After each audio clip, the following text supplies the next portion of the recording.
యెహోవా నా బలమా, నేను నిన్ను ప్రేమించుచున్నాను. యెహోవా నా శైలం, నా కోట, నన్ను రక్షించువాడు, నా కేడము, నా రక్షణ శృంగం, నా ఉన్నత దుర్గం, నా దేవుడు, నేను ఆశ్రయించిన నా దుర్గం. ఇంకా ఇదే కీర్తనలో చివరిగా ఉన్నటువంటి 46 నుంచి 53 చదువుకుందాం. 18వ కీర్తన 46వ వచనం నుంచి చివరి వరకు ఇది కూడా కలిసే అర్థమైన రీతిగా చదువుకుందాం. యెహోవా జీవము గలవాడు, నా ఆశ్రయ దుర్గమైన వాడు, స్తోత్రాలు. నా రక్షణకర్త అయిన దేవుడు బహుగా స్తుతి నొందును గాక. ఆయన నా నిమిత్తం ప్రతిఖండన చేయు దేవుడు. జనములను నాకు లోపరచువాడు ఆయనే. ఆయన నా శత్రువుల చేతిలో నుండి నన్ను విడిపించును. నా మీదికి లేచు వారి కంటే ఎత్తుగా నీవు నన్ను హెచ్చించుదువు. బలత్కారము చేయు మనుషుల చేతిలో నుండి నీవు నన్ను విడిపించుదువు. అందువలన యెహోవా, అన్యజనులలో నేను నిన్ను ఘనపరచెదను. నీ నామ కీర్తన గానము చేసేదను. నీవు నియమించిన రాజునకు గొప్ప రక్షణ కలగజేయవాడవు. అభిషేకించిన దావీదునకును అతని సంతానమునకును నిత్యము కనికరము చూపువాడవు. దేవుడి మాటలు మనకొరకై ప్రభు వినిపించును గాక. ఆమేన్. ఆరాధన నిమిత్తమై దేవుడు మనకి అనుగ్రహించిన భాగం దావీదు రాజు పైన సన్నాక్షరాలతో రాయబడినటువంటి మాటలు. యెహోవా దాసుడైన దావీదు కీర్తన. అతని అందరి చేతిలో నుండి, సౌలు చేతిలో నుండి యెహోవా అతన్ని తప్పించిన దినమున దావీదు ఈ గీత వాక్యములను చెప్పి యెహోవాను స్తోత్రించి అతడి కనెను. సౌలు చేతిలో నుంచి, ఫిలిష్తీయుల చేతిలో నుంచి, శత్రువులందరి చేతిలో నుంచి విడిపించబడిన తర్వాత ఆయా యుద్ధాలలో విజయం పొందిన తర్వాత విజయ గీతముగా పాడినట్టు చూడగలుగుతున్నాం. ఆ యొక్క శత్రువులందరి చేతిలో దావీదును తప్పించినందువలన దావీదు ఈ కీర్తన పాడగలిగితే మనకు కూడా ఈ రోజులో పోరాటాలు ఉన్నాయి. మనలో ఏడుస్తున్న పాపము, మనకున్నటువంటి, ఇంకా చెప్పాలంటే మనలో ఉన్నటువంటి భ్రష్ట స్వభావము, ఇది ఆరంభంలో నుంచి మన పితడైనటువంటి ఆదాము అవిధేయతను బట్టి వచ్చినటువంటి భ్రష్టత్వం అది జన్మ ద్వారా వస్తూనే ఉన్నది. మొట్టమొదటిగా పాపంతో కూడినటువంటి జీవితము, భ్రష్ట స్వభావము, సైతాను, ఈ మూడింటితోనే మనకు ప్రతిరోజు యుద్ధమే, పోరాటం. ప్రభు సన్నిధికి రాకుండా నిమిత్తమై, ప్రభు సన్నిధి గడపకుండా నిమిత్తమై ఆ అభ్యంతరాలు వస్తున్నట్టు చదువుతున్నాం.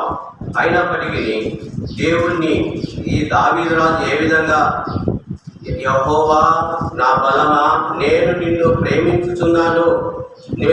ప్రేమించుచున్నానని చెప్పడాన్ని బట్టి, దేవుణ్ణి ప్రేమించడాన్ని బట్టి దేవుడు అనుకూలత దయచేసినట్టు చూడగలుగుతున్నాం. రోమా 8:28 ఈ మాట రాయబడింది. దేవుణ్ణి ప్రేమించు వారికి, అనగా ఆయన సంకల్పం చొప్పున పిలువబడిన వారికి సమస్తము సమకూడి మేలు జరుగుతున్నది. సమకూర్చి మేలు జరిగించే దేవుడు ఎవరైతే దేవుణ్ణి ప్రేమిస్తారో వారికి అందరికీ మేలు కలుగుతుంది. దావీదు రాజు దేవుని ప్రేమించేవాడు. అందు నిమిత్తమై అతనికి ఎక్కడ పోయినప్పటికీ కూడా విజయం. శత్రువు సైతము కొన్ని చోట్ల మిత్రులుగా మార్చబడినట్టు చూడగలుగుతాం. అయితే ఏదేమైనప్పటికీ, అంతేకాదు ఎవరైనా వచ్చి దావీదును నీవు ఈరోజు ఫిలిష్తీయులతో, సౌలుతో విజయం పొందడానికి నీకు ఉన్నటువంటి ఆధారం ఏది, దేని వలన నువ్వు విజయం పొందుతు అంటే, నాది ఏమీ లేదు, దేవుని బలం, యెహోవా నాకు బలం అని చెబుతూ వచ్చాడు. పాటలో పాడుకున్నాం, యెహోవా నా బలమా. దేవుడే మనకు బలం. దేవుని ఆశ్రయించిన వారికి అందరికీ, దేవుని నమ్ముకున్నటువంటి వారికి, దేవుని బట్టి ఆనందించే వారికి అందరికీ ఆయన బలము అనుగ్రహించే దేవుడు. దేవుని కొరకు ఎదురు చూసేటువంటి వారికి యెషయా గ్రంథం 49 చివరిలో నడుచుకుంటాం. యెహోవా కొరకు ఎదురు చూసే వారందరూ నూతన బలం పొందుదురు. అదే రీతిగా నెహెమ్యా గ్రంథం 8:10 ప్రకారము యెహోవా యందు ఆనందించడం వలన మీరు బలం పొందుదురు. కాబట్టి దావీదు రాజు ఆ విధంగా దేవుని ఎంతో ఆనందించేవాడు, దేవుని కొరకు ఎదురు చూసేవాడు. దేవుని నామమునే దేవుని దాసుని అని చెప్తున్నాడు. యుద్ధం చేసేటప్పుడు యెహోవా దాసుడైన దావీదు దేవునికి దాసుడుగా ఉండేటువంటి వ్యక్తి. ఆ విధంగా ఉండటాన్ని బట్టి అన్నింటిలో విషయం పొందుతూ వచ్చినట్టు కూడా చూడగలుగుతాం. ఆయనకు నీకున్నటువంటి భద్రత ఏమంటే అన్నింటిలో యెహోవాయే. 2వ వచనంలో రాయబడింది, 18వ కీర్తన 2వ వచనం చూసినట్లయితే యెహోవా నా శైలం, నా కోట. దాదాపు 8 పేర్లు వాడుతూ వచ్చినట్టు చూద్దాం. అన్ని కూడా అతనికి భద్రత అనుగ్రహించేటువంటివి, బలముగా ఉండగలిగినటువంటివిగా చూడగలుగుతున్నాం. దేవుడే నాకు కేడము, రక్షణ శృంగము, ఉన్నత దుర్గము, నా దేవుడు, నేను ఆశ్రయించిన నా దుర్గం, నా కోటాని. సమస్తం దేవుడే దేవుడే దేవుని గణపరుస్తూ వచ్చినట్టు చదువుతున్నాం. కాబట్టి అందును బట్టి అందరు ఎక్కడికి పోయినా అతనికి విజయం. బాలుడైన దినాలు మొదలుకొని యెరూషలేమునకు రాజయ్యేంత వరకు కూడా అతనికి అన్ని విధాలుగా దేవుడు తోడ్పడుతూ వచ్చినట్టు చదువుతున్నాం. అందును బట్టి ఈ విధంగా చెప్పగలిగినట్టు చూడగలుగుతున్నాం. కాబట్టి ఆ దేవుడే నా బలం అని చెప్పగలిగాడు.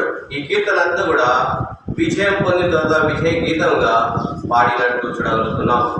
చివరి చదువుకున్నటువంటి వాక్య భాగము 46 నుంచి చూసినట్లయితే దేవుడు ఎవరు అని తెలియపరుస్తూ, లేకపోతే దేవుడు ఎవరని మనకు పరిచయం చేస్తున్నట్టు చదువుతున్నాం.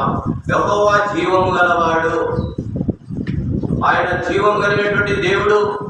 నేను ఆయా సందర్భాల్లో యుద్ధాలు చేయగలిగినప్పుడు నాకు ఎదురుగా పోటీగా వస్తున్నటువంటి శత్రువులంతా జీవము లేని దేవుని ప్రజలు వాళ్ళు. 115వ కీర్తన అక్కడక్కడ కీర్తనలో ఉన్నాయి. 135వ కీర్తన దావీదు నమ్మినటువంటి దేవునికి, ఫిలిష్తీయులు అన్ని జనులు నమ్మినటువంటి దేవునికి తేడాలు కూడా చూపించినట్టు చదువుతున్నాం.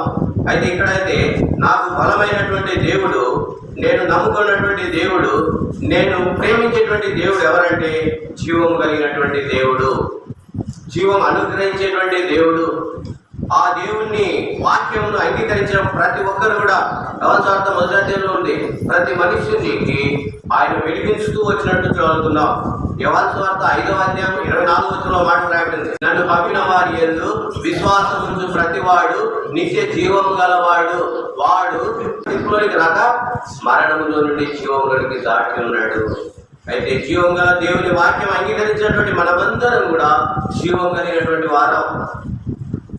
ఎఫెసీ 2:1 చెప్పుకుంటాం, పాపముల చేతను అపరాధం చేతను చనిపోయినటువంటి వారము యేసుక్రీస్తు జీవము ద్వారా, యేసుక్రీస్తు యొక్క కృప ద్వారా, యేసుక్రీస్తు యొక్క ప్రేమ ద్వారా మనలను బ్రతికించెను.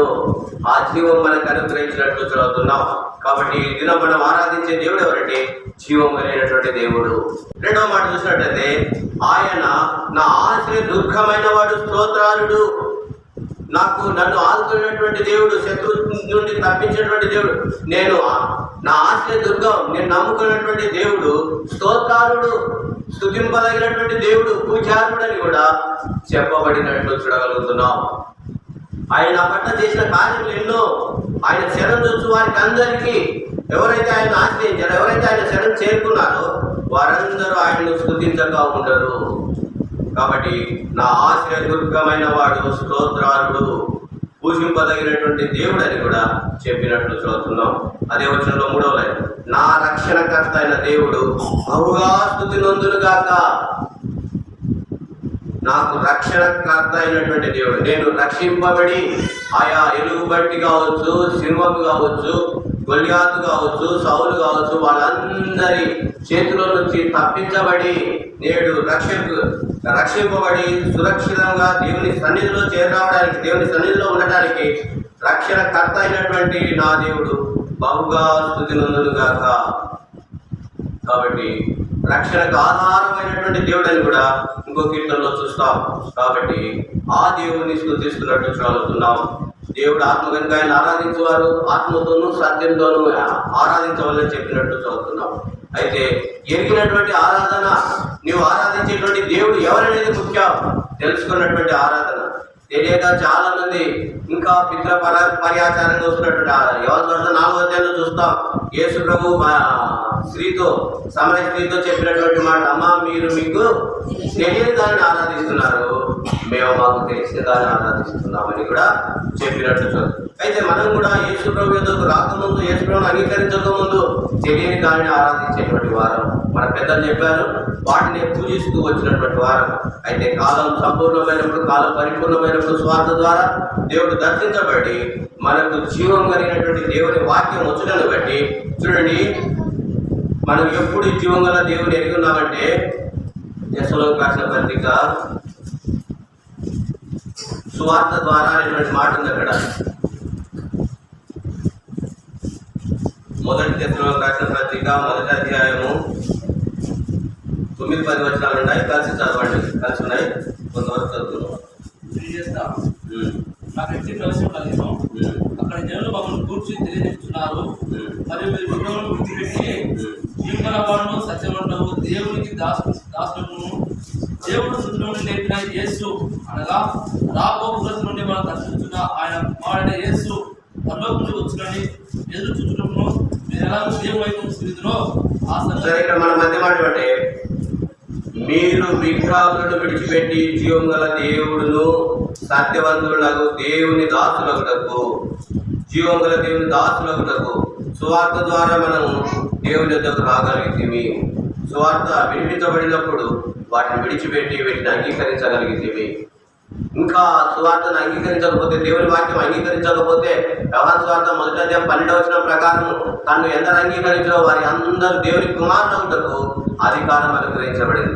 అది ఆ యొక్క వాక్యం అంగీకరించినటువంటి వారు మాత్రమే జీవం గల దేవుణ్ణి ఆరాధించేవారు. వాక్యం అంగీకరించకపోతే మనం ఆరాధించేటువంటి ఆరాధన ఏదండి, మనం మృతులము, అదే రీతిగా మృతమైనటువంటి వాటిని ఆరాధిస్తూ ఉంటాం. కాబట్టి ఇక్కడ దావీదు మనకు పరిచయం చేస్తున్నటువంటి మాట, మన యెహోవా జీవం గలవాడు, నా రక్షణ, నా ఆశ్రయ దుఃఖమైన వాడు, స్తోత్రాలుడు, నా రక్షణకర్త అయినటువంటి దేవుడు బహుగా స్తుతి నొందును గాక. బహుగా మనం అప్పుడప్పుడు కొందరిని పొగిడిండవచ్చు, కొందరిని ఇంకా ఏమైనా చేసిండొచ్చు, కానీ అన్నిటికంటే బహుగా స్తుతి నొందదగినటువంటి దేవుడు యేసుక్రీస్తుని మనకు తెలియపరచబడినట్టు చూడగలుగుతున్నాం. అయితే ఈ దేవుడు మనకేం చేసినాడంటే, ఇక్కడ మనం చదివినటువంటి 18వ కీర్తన 46వ వచనం నుంచి 50 వచనాలు చూసినట్టయితే దాదాపు దావీదు మనకు బయలుపరిచినటువంటి సత్యం ఏదనగా, మొట్టమొదటిగా ఈరోజు దేవుణ్ణి ఆరాధించడానికై మన పట్ల కూడా దేవుడు అదే రీతిగా చేశాడు. దావీదు పట్ల చేసినది దావీదు మనకు పరిచయం చేస్తున్నాడు. ఈ 47వ వచనం చదవండి. ఆయన జీవము కలిగినటువంటి దేవుడు, నా రక్షణకర్త అయినటువంటి దేవుడు, నా నిమిత్తము ప్రతిదండన చేయు దేవుడు. నా నిమిత్తం, నాకు బదులుగా నా స్థానములో ఆయన యుద్ధం చేయగలిగినట్టు చూడగలుగుతున్నాం. ప్రతిదండన రోమిలకు రాసిన పత్రికలో పౌలు కూడా మనకు పరిచయం చెప్తాడు అన్నమాట. పగ తీర్చుకొనుట నా పని, మీ పని కాదు, నా పని అని కూడా దేవుడే, లేకపోతే ఆయన ఉగ్రతకు చోటీయుడని కూడా చెప్పబడినట్టు చూడగలుగుతున్నాం. దావీదు రాజు ఆ విధంగా ఆయనకు అవకాశం ఇచ్చాడు. ఆ దేవుడే ప్రతిదండన చేయవలసిన దానికి, పొందిన దానికి, లేకపోతే అతనికి ఎవరైతే కీడు చేస్తారో కీడుకు ప్రతి కీడు ఆయనే శిక్షించినట్టు చూడగలుగుతున్నాం. ప్రతిదండన చేయి దేవుడు మనందరి నిమిత్తం కూడా ఆయన ఆ విధంగా చేయడానికి సిద్ధమే, చేస్తూ కూడా వచ్చాడు. కానీ మనము గ్రహించలేటువంటి వారు, మనకున్నటువంటి అవిశ్వాసమును బట్టి, మన నేత్రములు తెరవబడిన స్థితిని బట్టి మన పక్షంలో దేవుడు చేసేటువంటివి ఎరగకపోయినటువంటి వారంగా ఉంటాం. కాబట్టి మన దేవుని స్తుతించడానికి కారణం మన పక్షంలో ఏమి చేశాడో. దావీదు పక్షాన అయితే ప్రతిదండన చేస్తూ వచ్చాడు, మన పక్షానైతే మన పాపములకు రావాల్సిన శిక్ష మరణమైండగా మనకు బదులుగా మన స్థానంలో ఆయన శిక్షను అనుభవించాడు. మన పక్షంలో ఆయన చేసేవి చాలా ఉన్నాయి. ఒకటి ఏదంటే, మనకు రావాల్సినటువంటి జీతం మరణమైండగా ఆ జీతం ఆయన తీసుకున్నాడు. ఆయన ఎందుకు విశ్వాసం ఇచ్చినటువంటి మనకు ఆయన జీవం కలిగినటువంటి దేవుడు మనకు రోమా 6:3 ప్రకారం నిత్య జీవం అనేటువంటి జీతం మనకు దయచేసి ఉన్నాడు. మన పక్షమున ఆయన దాన్ని పుచ్చుకున్నాడు, అంగీకరించాడు. మన పక్షమున శ్రమను పొందాడు, మన దోషములను, మన పాపములు అన్నిటినీ ఆయన భరిస్తూ మనకు క్షేమము, నెమ్మది, ఆశీర్వాదం, రక్షణ, జీవం అనుగ్రహిస్తూ వచ్చినట్టు చూస్తున్నాం. కాబట్టి మన స్థానంలో ఆ కార్యం చేసినందుకు, ఇదిగో లోక పాపములు మోసుకొని పో దేవుని గొర్రె పిల్ల అని మన పాపములన్నిటినీ ఆయన భరిస్తూ వచ్చాడు మనకు బదులుగా. మనకు బదులుగా కార్యం చేసినందుకు మనం స్తుతించాలి. విన్నాం 47వ వచనమే 2వ లైన్ చూసినట్టయితే, జనములను నాకు లోబర్చువాడు ఆయనే. ఈ వాడుక భాష బైబిల్ ఇంకో మాట కూడా ఉంటుంది, జనములను తన వశం చేసేవాడట. ఇక్కడ లోబర్చువాడని దీంట్టుంటేదంట, వశపరచువాడు, ఆధీనపరిచేవాడు, తనకు లొంగిపోయినట్టు చేసేటువంటి వాడు దేవుడే. మనమైతే నీకు చాలా మాట నేర్పడతరం ఉంది, మీరు పోయి నాకు చెప్పండి, ఆ మనిషి నాకు మాట అనుకుంటున్నాడు, మీరు పోయి చెప్పండి అని ఎవరికన్నా మనం చెప్పించే వారంగా ఉంటాం. అయితే ఆ విధంగా చెప్పించాల్సిన అవసరం లేదు. దేవుణ్ణి స్తుతించేటువంటి వారు ఉంటే, దేవుణ్ణి ఆశ్రయించినట్లయితే, నువ్వు ఏ దేవుని ఆశ్రయించినవో ఆ దేవుడు జీవంగలైనటువంటి దేవుడు అయితే, నీకు రక్షణకర్త అయినటువంటి దేవుడు అయితే, ఆయనే నువ్వు దేని గురించి ఆలోచిస్తున్నావు దాన్ని నీ వశం చేయగలుగుతాడు. జనములనే కాదు, నువ్వు కోరుకున్నది ఏదైనా కావచ్చు, అది నీ వశం చేయగలిగినటువంటి దేవుడు. ఈయన సర్వాధికారం కలిగినటువంటి దేవుడు, అన్నిటిపైన ఆయనకు అధికారము కలదు. కాబట్టి మొదటిగా మన నిమిత్తం ఆయన ప్రతిదండన చేసినటువంటి దేవుడు. ఆయన మనకు సాధ్యం కానటువంటి వాటిని సాధ్యపరిచాడు. లోపరచడం అంటే సాధ్యం కానటువంటి వాటిని సాధ్యపరిచాడని మనం చెప్పవచ్చు. రైతుకు ఎద్దులు ఉంటాయి, కొన్ని ఎద్దులు తిరుగుతాయి. వాటికి ఉన్నటువంటి బలం కావచ్చు, దానికి ఉన్నటువంటి వయస్సు కావచ్చు, ఏ మనిషిని లెక్క చేయవు. అయితే వాటికి మొగదాడేసుకొని, మొగదాడు ఉన్నా కానీ మాటినదు, దానికి చెండుతాడు ఉంటుంది. చెండుతాడు వేసేయక అది ఇంకా మనిషి మీదకి రాలేదు.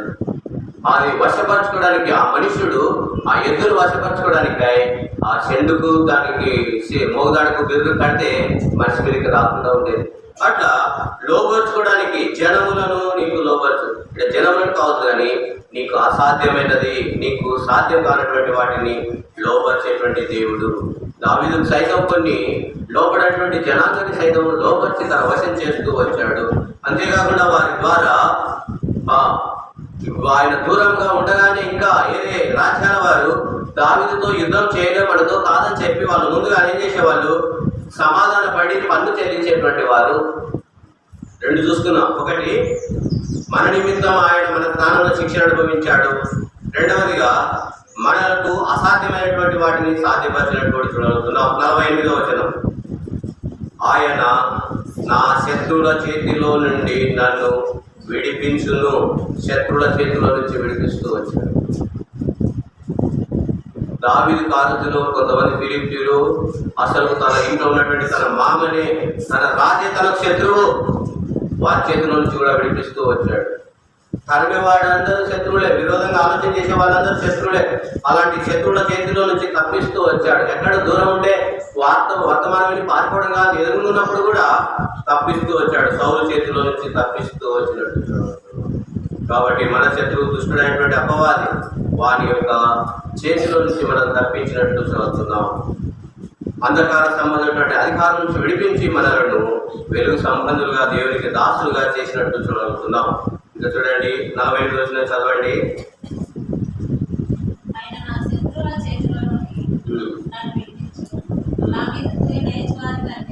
నా మీదికి లేచు వారి కంటే ఎత్తుగా తన మీదకి వచ్చేటువంటి వారికి అందరికంటే కూడా ఆయన ఎత్తుగా చేసేవాడు, హెచ్చించేవాడు, లేకపోతే స్థానం పెంచేటువంటి దేవుడుగా ఉన్నట్టు చూడగలుగుతున్నాం. వారికంటే హెచ్చించడం గొప్ప చేసేవాడు దేవుడే. ఆ విధంగా తన మీదకి లేచువారు ఎవరైతే వ్యతిరేకం తిరుగుతారో వాళ్ళంటే మించిన వాడుగా హెచ్చిస్తూ వచ్చినట్టు చూస్తున్నాం. వారికి స్థానం ఇక్కడ చూడాలంటే స్థానం అనుకోవచ్చు. ఏ స్థానం? ఎంఆర్ఓ ఉన్నాడు, ఎంఆర్ఓ కింద ఆరు కింద తలారిగా ఉన్నంత కాలము పై వాళ్ళకు లోబడుతూ ఉండవలసిందే. అయితే అలాంటి స్థితి కాకుండా నిమిత్తమై నిన్ను గణపరచడం ఉద్దేశించినటువంటి దేవుడు ఎంఆర్ఓ కంటే నేను పెద్దగా చేయకపోవచ్చు, కానీ ఇంకో స్థానంలో ఉంచగలుగుతాడు. నీకంటే హెచ్చున్నటువంటి వారి దగ్గర ఉంచకుండా నీ ఏ పదవులు లేనటువంటి వారి దగ్గర ఉంచినప్పుడు అక్కడే మనం తలారి కావచ్చు, తలారి కూడా గవర్నమెంట్ జాబ్ కాబట్టి ఒక స్థానం కలిగి ఉండవచ్చు. కాబట్టి హెచ్చించును. మొదటిగాయని హామాన్ కంటే హెచ్చించినాడు. హామాను ఎంతో హెచ్చవాడు, గొప్పవాడే. అయితే ఈ హామాను మొదటిగా మీకు లేచడం కాదు, హామాను ఒక్కరిని శిక్షించడం చాలదు, కానీ తన జనాంగాన్ని అంతటిని తొక్కిపడాలని, చంపేసేయాలని, నాశనం చేయాలనుకున్నాడు. అయితే దేవుడు ఈ వచనం ఈ పదం ప్రకారం నా మీదకి లేచు వారందరికంటే నన్ను హెచ్చుగా చేశాను. ఆయన ప్రార్థన, ఆయన భక్తిని బట్టి మొద్దుకాయని హామానును మించినటువంటి స్థానం ఇచ్చినట్టు. హామానే ముందు వెళ్తూ రాజు గణపరచన అపేక్షించినటువంటి వారికి అందరికీ ఇలా చేయవలని నమస్కారం చేసి చూపించాడు. అయితే మనం ఈ దినం ఆరాధించడానికి మనకంటే గొప్ప వారిని చూసి మనం తక్కువ అనుకోవాల్సిన అవసరం లేదు. కానీ మనకంటే తక్కువ వారు కొందరు ఉన్నారు. వాళ్ళని చూసుకొని కూడా దేవా నాకు ఇచ్చిన ఈ స్థానం బట్టి నీకు వందనాలని ఆరాధించేటువంటి వారని కూడా దాదాపు ఇప్పటికి 4 చూసుకున్నాం. మన నిమిత్తం ప్రతిదండన చేయగలిగినటువంటి దేవుడు, మనకు జనాలను అసాధ్యమైనటువంటి వారిని లోపరచగలిగినటువంటి దేవుడు, మన శత్రువుల చేతుల నుంచి విడిపించినటువంటి దేవుడు, మన మీదికి లేచు వారి అందరికంటే మనకు హెచ్చుగా ఉంచగలిగినటువంటి దేవుడు. హెచ్చుగా ఉంచకపోయిన గొప్పవారందరినీ అణిచివేయాలని కాదు, కానీ గొప్పవారి ఎదుటి నుంచి తప్పిస్తాడు. ఆ సమయం కొద్ది సమయం తప్పిపోతే అయిపోతుంది, ఇంకా ఇంకో స్థానంలో ఉంచగలుగుతాడు. మిమ్మల్ని కలగానే ఈ ద్వితీయోపదేశ కాండంలో చూస్తాం, మిమ్మల్ని కలగానే ఉంచుతా కానీ తొత్తుగా ఉంచదు. ఎవరిని వాళ్ళు? ద్వితీయోపదేశ కాండం 28 మొదటి వచనం. శ్రద్ధగా విని నేను నీకు ఆజ్ఞాపించిన ఆయన ఆజ్ఞను అనుసరించి నడుచుకునేలా నీ దేవుని యొక్క భూమి హెచ్చుగా ఉంచడం ఏంటి చెప్పాడు. నటిని చదువుకుంటూ పోతే 15 వచనాల వరకు ఉంటుంది అన్నమాట. అన్నింటిలో మీరు కలగా ఉంచుతాను, నేను అప్పు చేసేవాని కాదు అప్పిచ్చేవాని అవుతాను, చాలా ఉన్నాయి దీవెన అడుగుతాడు. అయితే ఆ విధంగా హెచ్చు కలిగి ఉండాలంటే హెచ్చవాలంటే దేవుని ఆజ్ఞలు కైకొనేవాడుగా, దేవుని ఆజ్ఞలు. ఈ కీర్తన మొదటి వచ్చిన చదువుకున్నాం కదా, అది మర్చిపోకూడదు. దానికి దీనికి సంబంధం ఉండేది. యెహోవాను తనకు బలంగా చేసుకున్నాడు, యెహోవాని ప్రేమిస్తున్నాడు కాబట్టి అన్నింటినీ చేయగలుగుతున్నాడు. యెహోవా కాకుండా తను తాను హెచ్చించుకున్నట్లయితే ఏది కూడా సాధ్యం కాదు. కాబట్టి 4 చూసుకున్నాం. 5వదిగా చూసినట్లయితే 48వ వచనమే 18వ కీర్తన 48వ వచనం చూసినట్లయితే ఇక్కడ ఉన్నటువంటి మాట ఏమనగా, బలత్కారము చేయు మనుషుల చేతిలో నుండి నీవు నన్ను విడిపించుదువు. బలత్కారం వాడుక భాష బైబిల్ ఉన్నటువంటి మాట ఏమనగా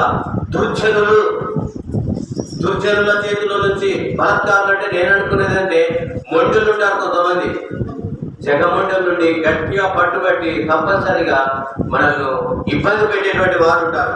అలాంటి వారి చేతుల్లో నుంచి దుర్జనులని కూడా రాబడింది. దుష్టుని యొక్క ఆధీనంలో నుండి దుష్టునికి జరిగించేటువంటి వారు కూడా అలాంటి వారి చేతిలో నుంచి విడిపించదవు. బలత్కారుల చేతిలో నుంచి, ఇంకా ఆయన భక్తుల చేతిలో నుంచి, పగవారి చేతిలో నుంచి ఆయన విడిపించి విమోచించినట్టు చూడగలుగుతున్నాం. కాబట్టి ఈ సమయాన మనకు అలాంటి బలత్కారులైనటువంటి వారి నుంచి తప్పించి మంచి వారితో సహవాసం అనుగ్రహించినాడు అనుకోవచ్చు. నీవు నన్ను విడిపించదువు. ఇంకా చూసినట్లయితే 50వ వచనం చివరిలో చూసినట్లయితే నిత్యము కనికరం చూపువాడవు. దేవుని కనికరం, ఆయన కనికరం బట్టి నేడు మనం ఇక్కడ ఉన్నాం. ఆయన కనికరించడాన్ని బట్టి మన పాపములకు పరిహారం కలిగినట్టు చూస్తున్నాం. కనికరం కలిగినటువంటి దేవుడు. అయితే ఈ దేవుడు ఇన్ని కార్యాలు చేసినందువలన స్పష్టంగా చెప్తున్నటువంటి మాట, ఇన్ని చేసినందుకు ఏం చెప్తున్నాడు? 49వ వచనం చదవడమా. ఎందువలన నా పక్షమున నీవు ప్రతిదండన తీర్చినందుకై, నాకు జనాలను లోపరిచినందుకై, నా మీద లేచి వారి అందరికంటే నన్ను హెచ్చుగా చేసినందుకై, బలత్కారుల చేతుల నుంచి తప్పించినందుకై, శత్రువుల చేతుల నుంచి తప్పించినందుకై, నాకు నీ కృపను కనికరమును నాకు చూపించినందుకై, అందువలన యెహోవా అన్య జనులలో నేను నిన్ను ఘనపరిచేదను. దేవుడు చాలా పెద్ద చూసినది. అందువల్ల నీవు ఇన్ని చేసినందుకై, దేవుడు అంటే బతికే తెలియని వారి మధ్యలో కూడా నేను నిన్ను, అన్యజనులు అంటే దేవుడు తెలియని వారి మధ్యలో కూడా నేను నిన్ను ఘనపరిచేదను. నీ నామమును కీర్తించను, నీ నామమును ఘనపరిచేదను, గానం చేసేదని చెప్పినట్టు చూడవచ్చు. అన్ని జనుల మధ్యలో మనకు కూడా అవకాశం వచ్చినప్పుడు, మనలాంటి వారు కాదు గొప్ప ఏమైనా విజేతలుగా ఉన్నప్పుడు వారిని కొంతమంది అడిగేటువంటి ప్రశ్న, నీవు ఈ విధంగా ఈరోజు దీన్ని సంపాదించుకోవడానికి ఏం కారణము అంటే, అలాంటప్పుడు దేవుడిని మనము కనపరచవలసింది. ఇప్పుడు ఆరాధించడానికి చేసిన వాస్తవం ఇదే కాదు, అన్ని జనుల మధ్యలో కూడా అవసరమైనప్పుడు నా దేవుడే నాకు ఈ స్థితిని కలగజేస్తున్నాడు. నా దేవుడే ఆయన నా కొరకాయ శిక్ష అనుభవిస్తూ వచ్చాడు, నాకు జీవం అనుగ్రహిస్తూ వచ్చాడు. ఆయనే నాకు జ్ఞానమైనటువంటి దేవుడు. బుద్ధి జ్ఞానములు సర్వ సంపదలు అన్ని ఆయన చేతిలో ఉన్నాయి. ఆయన అనుగ్రహించినటువంటి జ్ఞానం బట్టి నేను ఇది పొందగలిగి మన దేవుని అన్ని జనుల మధ్యలో గణపరచు నిమిత్తమై దేవుని తెలియపరిచే దేవుడు అంటే తెలియని జనుల మధ్యలో కూడా దేవుని గణపరచవలసినటువంటి వారంగా ఉన్నాం. మనం ఆ విధంగా గణపరచకపోగా కొన్నిసార్లు ఏం చెప్తామంటే, తీతుకు రాసిన పత్రిక 1వ అధ్యాయం చివరి వచనంలో ఏముంది చూడండి, అట్లా ప్రవర్తిస్తూ ఉంటాం. మనం అన్ని జనుల మధ్యలో దేవుని గణపరచకపోగా 1వ అధ్యాయం చివరి వచనం 16 వాళ్ళు దేవుని ఎరుగుమని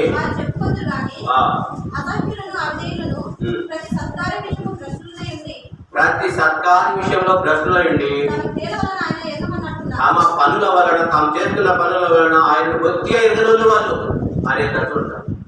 అన్ని జనుల మధ్యలో దేవుని గణపరచడం అంటే యేసు ప్రభువుని నమ్ముకోండి అని మనం చెప్పకపోయినా పర్లేదు, కానీ మనం కలిగినటువంటి భక్తి మర్యాదలు అవసరం బట్టి పాటించవలసినటువంటి వారంలో పాటించకపోయినా పర్లేదు, వారితో సంబంధించకుండా ఉంటే కూడా దేవుడు మహిమపరచబడతారు.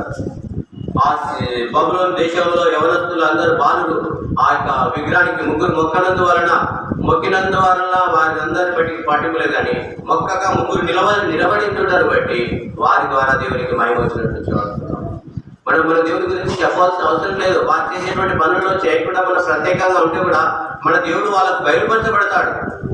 వారికి మనం చెప్పాల్సిన అవసరం లేదు. వాళ్ళే ఒకరికొకరు చెప్పుకుంటూనే ఉంటారు. ఇంకా మిగతా విషయాలు చెప్పరు, కానీ మన విషయమై ఇంకా ఎక్కువగా చెప్పుకునేటువంటి వారుగా ఉంటారు. అవి మంచిగా చెప్పుకోవచ్చు, చెడ్డగా చెప్పుకోవచ్చు. కొంచెం దేవుడు తెలిసిన వాళ్ళైతే మంచిగా చెప్పుకుంటారు, ఓ వాళ్ళు చాలా భక్తులు అని చెప్తారు.